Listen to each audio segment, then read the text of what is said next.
আমরা প্রবেশ করেছি দেবনাথপুর শরৎ সরকার উচ্চ বিদ্যালয় প্রাঙ্গণে। আমরা দেখতে পাচ্ছি স্কুল নির্মল বিদ্যালয় পুরস্কার প্রাপ্ত বিদ্যালয় 2023 সালে নির্মল বিদ্যালয় পুরস্কার পেয়েছে।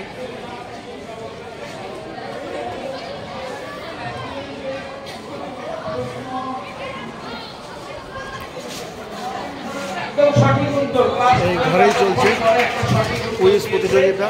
কল্পনা চাওলা আমরা দেখতে পাচ্ছি প্রথম মহিলা হিসাবে মহাকাশে গিয়েছিল, পরে সুনিতা উইলিয়ামসও গিয়েছে, ভারতীয় বংশোদ্ভূত প্রথম কল্পনা চাওলা। ক্লাস 9 এর কোশ্চেন। ক্লাস 9 তোমরা রেডি হও তোমাদের প্রশ্নের জন্য।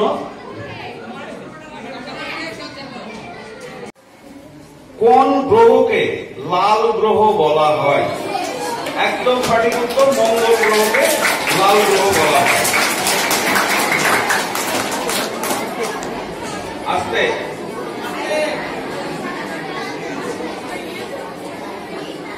ক্লাস 7 তোমাদের ডিরেক্ট প্রশ্ন। ক্লাস 7 এর ডিরেক্ট কোশ্চেন, ভালো করে শুনবে। চন্দ্রযান 2 কোন বছর উৎক্ষেপণ করা হয়েছিল? চন্দ্রযান 2 1 2 3 চন্দ্রযান 2 কোন বছর উৎক্ষেপণ করা? 2019। একদম সঠিক উত্তর, ক্লাস 8 বোনাস।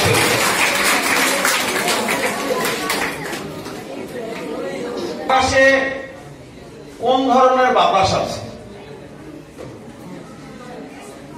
মহাকাশে কোন ধরনের বাতাস আছে? সঠিক উত্তর, ক্লাস 8 হাততালি। ওখানে কোনো এয়ার প্রেসার নেই, কোনো বায়ুর চাপ নেই, কোনো বাতাস নেই মহাকাশে।